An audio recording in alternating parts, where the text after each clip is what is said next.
daleen ak jàmm ci seen bii di Makane bi TV Makane bi TV di leen indi ay information yu wér te wóor ca tàng ba di la wax ne kat nga daal di abonné bés cloche de notification bi pour vidéo bi dugal rek ngeen mën cee jot. yaa ngi fàttaliku problème yi ñu doon wax ci vidéo bii nii mu jëmoon ci wàllu ñi nga xamante ni ñoo di sàmmkat yi ak baykat yi kon problème boo gis bu ne solution mu ngi sa wet ga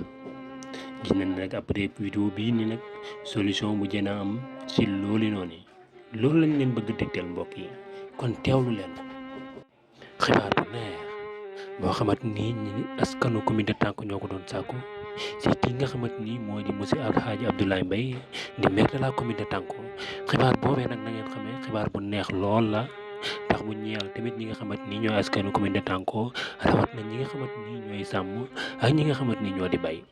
ku nekk xam na ne ñoom ñaar ñooñu dañoo bokk àll bi te àll bi ñu ko bokk ñu ne faw ñu am giisangaas maanaam faw mu am ay jote yu am seen biir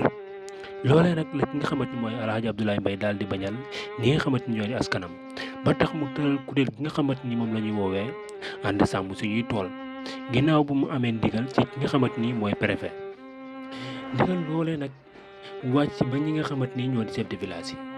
chef de village yooyu wala samp ay kuréel yi nga xamante ni ñoom la ñuy woowee ay commission ci seen village yooyu commission yooyu nag chef de village ñoo leen di tànn maanaam di tànn ñi nga xamante ni ñooy jiite foofee noonu commission boobu commission bi lan mooy seen liggéey mooy képp koo xamante ni jàpp na ab jur ci sa tool muy yaaqa dañ leen koy daal di jébbal commission boobu boo leen ko jébbalee nag ñoom ñooy jëflante ak nga xamante ni mooy borom jur gi bi ñuy jëflante ak moom maanaam dinañ borom jur gi dina fay li nga xamante ni moo di xaalis ab amaan moo xam nag village bu nekk amande bi ngay tëral sa dëkk loolu yow lay concerné bu ko defee nag bu leen ko jébbalee ba noppi am nañ droit téye ko ñaari fan bu borom newul jël ko nag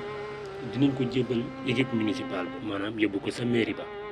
buñ ko yóbbee sa mairie boobee nag mairie bi dina ko téye juróom-ñaari fan maanaam une semaine bu borom ñëwul ba léegi pour fay si loola nag dinañ ko jébbal ñoom it ñi nga xamante ni ñoo di waa nguur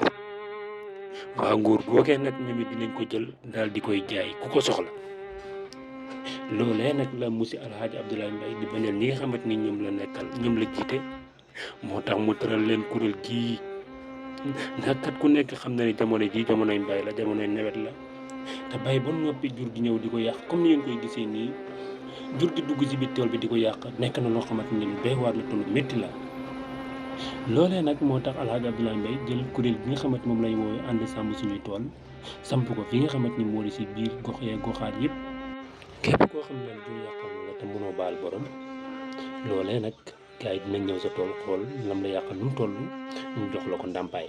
képp ku ci bëgg ay leeral mën nga woote ci numéro boobu numéro ki nga xamante ni moo di Abdoulaye Gaye nekk foofu noonu ci équipe municipale ba xibaar bi Modou Gaye moo leen ko leen jottale